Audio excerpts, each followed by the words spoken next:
welcome Lauren Hisrick. Good morning. Good morning. Good morning. You can sit here, right here. Yes, right there. You want to say something first? You want to say hi to the Filipinos? Hello! Hi everyone, so happy to be here. Alright, are you ready? Yeah! The man we've been waiting for. Ladies and gentlemen,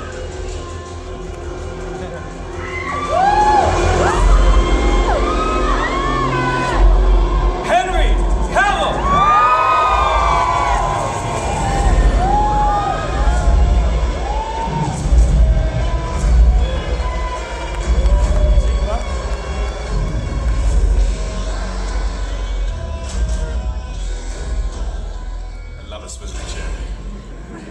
Alright, here we go. You want to say hi to everybody first?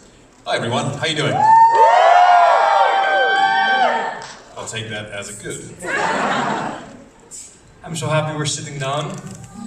Me too. I told everybody when I saw you in the room a while ago, you're like a god right there. Oh, thank you very much. Alright. So Lauren, how are you? You like the Philippines? Yes, I'm loving being here. We've only been here about a day, but I went out walking yesterday and it's incredibly beautiful. Around MOA, around this place? What about you? I have just been enjoying the hotel and sleeping. It's a nice hotel. Yes. I heard you just came from Brazil also, right? Yes, indeed, yes. Okay. Well, the Philippines is different, and the Philippines is the best. Yes, and we're so happy to have the both of you here. Anyways, here we go. The Witcher has been translated in 20 different languages. Lauren, were you a fan of The Witcher before working on The Witcher? I was a fan of the Witcher books. I had read the first book, The Last Wish, before Netflix approached me about the show, and I was a huge fan of it. So getting to do this has just been a dream come true. It's so much bigger than what I thought it was going to be. So I never expected to come to the Philippines, that's for sure. But here we are. Well, welcome to the Philippines. Some of the press members today has seen some of the episodes, correct? Yeah. And fantastic. It's incredible.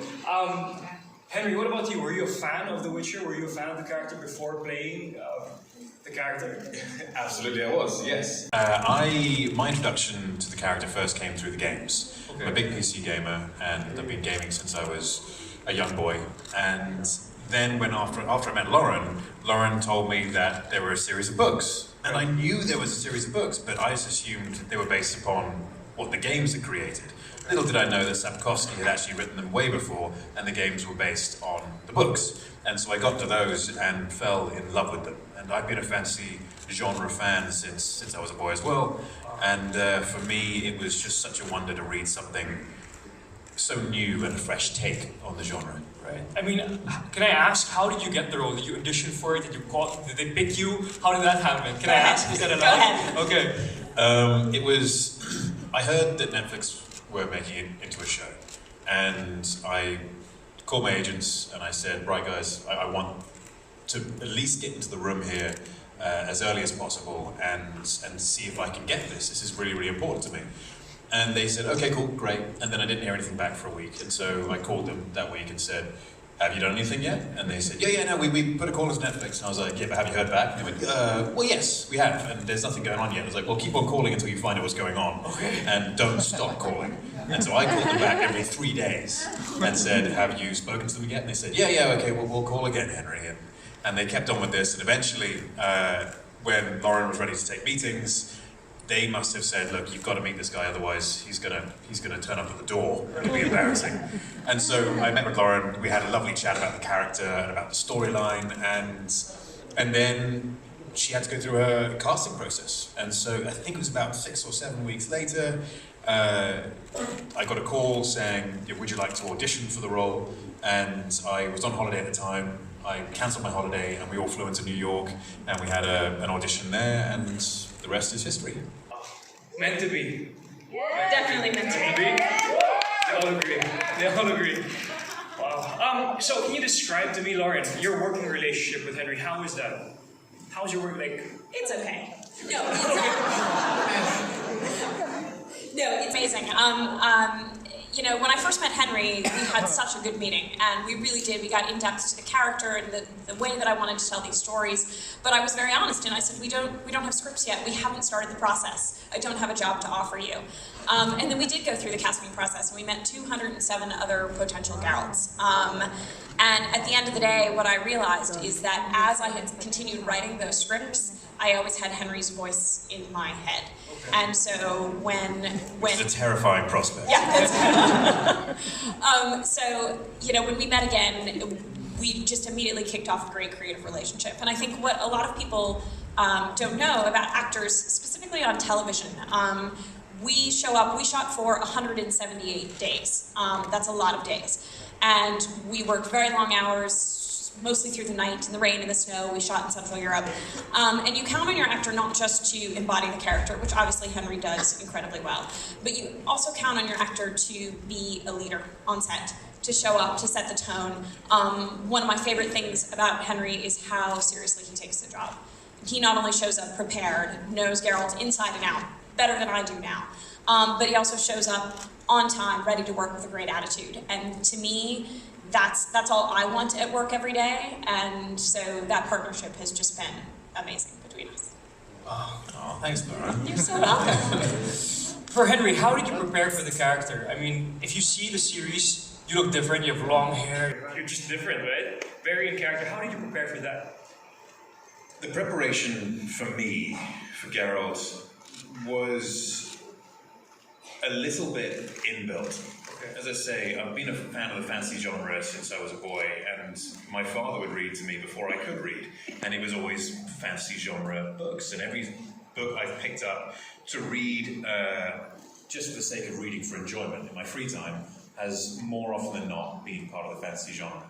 And so when I came to playing the games, I was playing the games thinking, how could I make this into a movie or a TV show? And then after I met with Lauren and read the books, it all happened quite naturally, internally speaking. And then I had the good fortune of working with Lauren, who was so wonderfully, such an open book when it came to us discussing the character and to how he was going to look and how we're going to adapt it.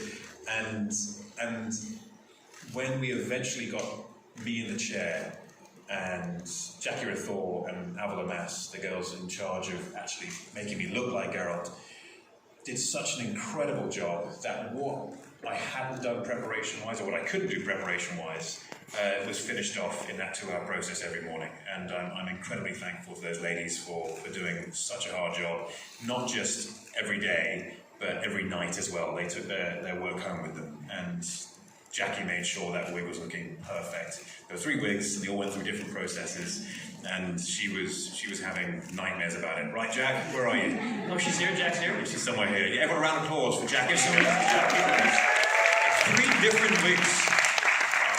So you fight with a sword here. Is the sword heavy? Can you explain to us, how did you train with the sword fighting? How did you do all of this? The sword, was it heavy? Yes, to a degree. I mean, a real sword, a perfectly balanced sword is heavy to a point, but not that heavy. The trickiest thing about fighting on set with a sword, with a real weight sword, is that you're not swinging through something. You're not trying to actually kill someone or hit someone, and so stopping the sword is the trickiest bit. Because normally, if you do a swing and you carry it through behind you. Did you whack anybody? Not with a real one. Okay. No. Okay. No. When you do stunt fighting, especially with the lightweight swords, it is. I mean, in an ideal world, you don't make contact with anyone's hands or anything, but if you're doing a very technical fight, then it's pretty much part of the course. You're going to make contact at some stage. Alright, very, very nice. I have notes here, but I won't forget my questions. So, what are Geralt's secret powers? Well, Geralt, aside from being incredibly fast, strong, greater endurance and long life than your average human, he can also cast basic spells. And this is all part of a process which they gain from going through alchemical trials as boys and various amounts of training. And these spells they're not as strong as the kind of spells you'd have sorceresses and sorcerers cast. But when combined with their combat abilities and their physical prowess, they can be incredibly deadly. But aside from all of that, I think Geralt's true secret power is his capacity to love and his belief in the world for being a better place. Genuinely, what he presents to the world is not necessarily how he feels on the inside. So basically, Geralt is a lover boy. He just likes to love. I mean, I wouldn't necessarily choose those words, but yes, he's a lover and a fighter. Yeah, because he looks really tough right there. But Yes. is he soft somewhere? He's got a very warm heart. No, I mean he's Yes. you know. Okay. They're laughing at me. Yeah, right. The Filipinos love you. Give a round of applause. Everybody. So, Lord, you guys shot in different locations, huge locations, right? Can you tell us some of the locations you guys shot in? Yeah, so we primarily shot in Budapest, Hungary. That's where our sound stages were. So a lot of the interiors that you see around there, and a lot of forests that we shot. We shot a lot of forests, every forest that we could find. But we also shot in Vienna, Austria, at a lovely castle. We shot in Poland. The books are Polish. It was really important to us to actually go back to where the books were from and make sure we're capturing some of that essence. And then we did almost a month-long shoot in the Canary Islands in Spain, which was probably, that was sort of the most incredible thing. We were on several different islands. We were up at the tip-top of mountains and down on black sand beaches. There were 2 units going at all times, and I think Henry and I, unfortunately, were always on the cold unit, no matter what. And then we'd see pictures of the other unit down at the beach, and people are wearing bathing suits, and we're like, hey, no. How are they getting suntan? Yeah, we were freezing. But no, we got to shoot a lot of incredible places. It was important to us because video games already exist in this world, and video games obviously are CGI and animatics. It was really important to us to go to as many real places as we could and capture actual beautiful backgrounds. So we were on the road a lot. Next time, if you guys need a beach and you need a suntan, the Philippines is the best place. Hey, tell that to Netflix. Yeah. Rita. It's here on Netflix. Wait, next time. So how was it for you as the showrunner? How was it adapting the novel into the series? It was really challenging at first. Not because there wasn't enough story, but because of just how much story there is. There are 8 novels. It's about 3,000 pages of work. And, when we're deciding stories for the first season, we have 8 hours to tell a chapter, basically, of Geralt's journey, of Yennefer's journey, and of Ciri's journey. So the very first thing was kind of just, where do we want to start the story? And it's why I went back to the short stories, which were the first books that Andrzej Sapkowski wrote. They're really about Geralt's adventures in the world. And I knew that we wanted to do some cool monsters. There's a lot of cool monsters in those pages. But I also knew that we wanted to appropriately build up what the continent is and make sure that we understand the people that are in it and the politics of the place and the society and the hierarchy and specifically where Witchers fit into that. Geralt's journey is one of a lot of loneliness at the beginning and a lot of being on the outside. And so we needed to understand what the world was to really set that up. So that's why we started with those books. Yes, the continent. You guys know the continent, right?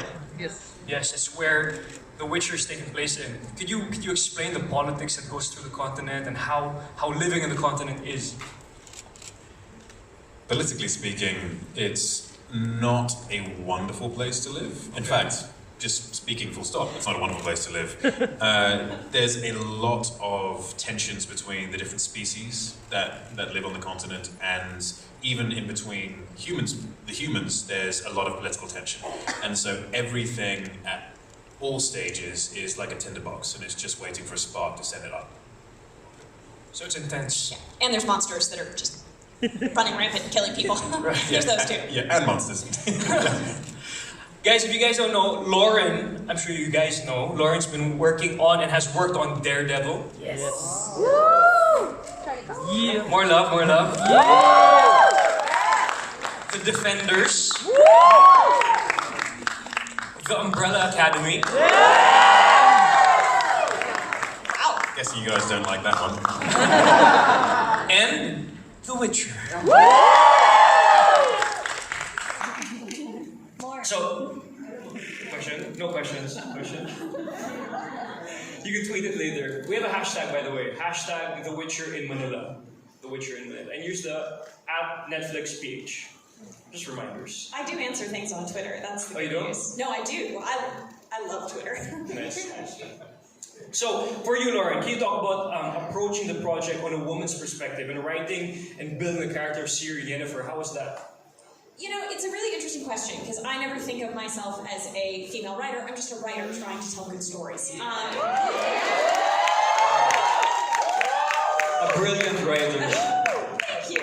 That would be weird if I called myself a brilliant writer trying to tell stories, but I appreciate that. No, so what's important to me is to make sure that the stories that we're telling about women are as dimensional and interesting as the ones we're telling about men. It's not about women being more important, it's not about men being more important. It's about making sure that all of these characters are fully fleshed out.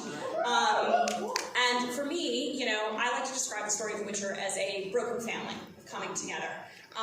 Which, in this family, there's 3 members. There's Geralt, there's Yennefer, and Ciri. And if we want to make that collision course of them coming together the most interesting, then they all have to be interesting characters. So, Geralt, I think, in the short stories that we're pulling from, he's an incredibly fleshed out character. Sapkowski spent a lot of time so that we understand Geralt's soul and his damage, where he's coming from, where he wants to go, his dreams, all of that. And I just wanted to make sure that we understood the same about Ciri and Yennefer. And I think what happens, well, when you get to the episodes where you see these characters start to meet, you see that making sure that we love these characters for who they are will make their interactions all the spicier. Unique. Henry, I have to ask, in every role, you're different. You're very, very different. That's how brilliant of an actor you are. How did you physically prepare for this role? Was there a different kind of physical preparation, training? Was it different?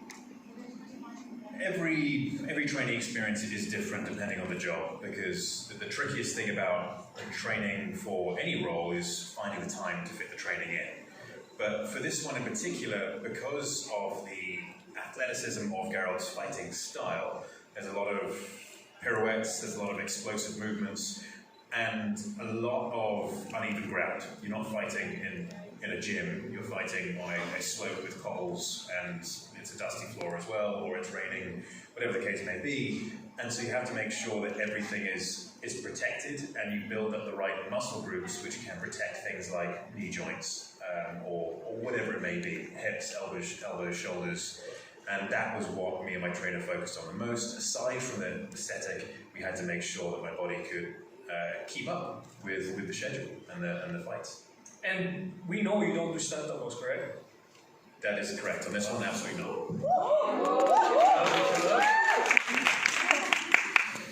Alright, I just asked that. Can you, yeah, okay. Madam. In the Philippines, we always call everybody Madam, so sorry, I apologize. I love that! You can teach that to my children. I can call you Madam the whole time. Anyways, can you talk more about the amazing crew, the stunt crew, the production crew, the set designers, everything? Oh my god, absolutely. I will leave the stunt crew to Henry because he has the best interaction with them and Right. And can talk to them or talk about them individually. What I will say about our stunts was amazing because in general, when I approach fights and Henry approaches them, I know much the same. I don't want to just see people banging swords against one another. You can do that on any show. To me, every fight is about what is the story that fight's trying to tell. How is that fight furthering the relationship between two characters? Do they want to fight? Do they not want to fight? How is that part of the story? And our stunts were amazing with that. I would say, I mean, there's so much credit to give out on the show. Sophie Holland, our casting director, gets first and foremost all of the credit because she's the one that found these incredible actors to fill these roles. And she did a worldwide search. We cast everywhere. She flew everywhere to meet anyone who thought that they could embody one of these characters. The writing staff, obviously, the show is on their shoulders, not on mine. There are 6 writers in addition to me and a support staff of 4, and their brains at work are really the ones that come up with these stories. I write the pilot, and they just take the ball and run from there. Andrew Laws, our production designer, he's the one, when you guys watch the show, all of the beautiful scenery, that's all out of his brain. And we had an incredible relationship. He would dig back into the source material, into the books, find every description of every land and building, and then head out into the world and try to find it. And when he couldn't find it, he'd design it himself. Tim Aslam, costume designer. I mean, there's so many people. We carry a crew of about 300 people at all times. Wow. So you use CGI a lot also, but you also did a lot of set designs. Yes, so it's a great question because obviously it's a world of fantasy and monsters don't exist in our world and magic doesn't exist in our world, at least not this type of magic, or this type of monsters actually. So, you know, obviously we did have to rely on CGI a lot. What we would do with both sets and set design and also monsters is we would start with whatever we could find in the environment. For monsters, sometimes even that was via prosthetics. We're a very actor-based show. If I can see the actor in some way, that's what I want to do. I don't want Henry fighting something that's not there. So we would try to use something organic and real as much as possible, and we would try to build on that. I have, it says here, the author of the book, Andrzej Sapkowski. Sapkowski, yep. That was pretty good. Thank you. That was really difficult because my family name is Guidicelli, so it's kind of difficult. But Sapkowski's harder. Okay, I got that right. Okay. Sorry, you're the best. I mean, he came one time on the set. And how was that from writing the novel and to seeing everything come to life? What was his reaction in this? You know, he came and he got tears in his eyes. He walked around and I think, you know, as a writer, I would be terrified of turning my work over to someone else and saying, let's see your take on it. Obviously, it's also a very popular work. It's beloved by millions of people. So I think he probably was terrified. But he came and he got to meet Henry in a really funny interaction as well. But he just walked around and I think he was really blown away by how his world had come to life. Henry can tell you he was performing a specific stunt that day. Can you tell us about that, Henry? When I first met Andrew, I was obviously very nervous to meet him. This is the first time we had ever met, and I was in full Geralt costume and makeup and hair, and I was wondering what he was going to think and what his reaction would be. And so I approach him, shake his hand, everyone's standing around watching us, and I'm about to do this stunt, which is a drop from the ceiling onto the floor about 15-20 feet, and it's the trickiest thing about it was that it was backwards, and I had someone on top of me at the time, and the first thing he says is, I didn't write this, it's not my fault. It's not my fault at all, so you can't blame me. And then we had to rush off, I had to go focus on the stunt. And so I would love another opportunity to sit down with him and wax lyrical about The Witcher and the world and where it came from and what his inspirations were. But that was my one and only experience with him. Oh, you haven't met him yet again? Not since. No. I mean, we had some dinner together, but it was at a large table of people, and there wasn't much of a chance to talk. So that scene that you had to drop from 15 feet up? I think it was about 15 feet. I think it was, we actually just measured it, 18, I believe. 18 feet. Is that a whole day shooting day? How is that? Because there's so much to fit into an 8-episode series, it tends to be, with movies, yes, you might spend a whole day doing that because you're spending 6 months shooting and it's only 2 hours on screen, potentially, or 2.5 hours max. And with TV, you're looking at 8 hours. And so that was a small portion of the day. It was it was actually a couple of weeks filled with stunts during a fight, which I don't want to say just yet, but you'll see. It's very obvious which fight that is when it happens. We're ready. Are you guys ready to see that? Yeah. Lauren, Henry, thank you very much. On behalf of the Filipino people, thank you very much for being here today. Let's give them a round of applause. Everybody's very excited to take pictures, but would you like to say something, everybody? This has been a very long journey for both of us, and we've both put everything we have into this. For me personally, this is a dream come true. I'm a lover of the fantasy genre, as I've said, and Geralt of Rivia in particular. It's crossed two loves of mine, PC gaming and fantasy genre reading. And to have this so close to being released is an incredibly exciting time for me, and I think I can speak for Lauren and say the same. and we just can't wait for you guys to watch it all. December 20, everybody, The Witcher on Netflix. All right, let's please stand. Let's remove these chairs. Let's walk off here for a while. Bye, everybody. Bye. Henry, up front. So can you look in the middle first?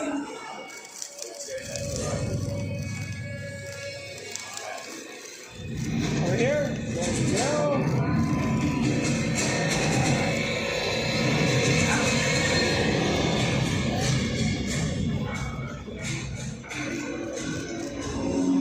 Henry Cavill. Give some love, everybody. Laura, thank you.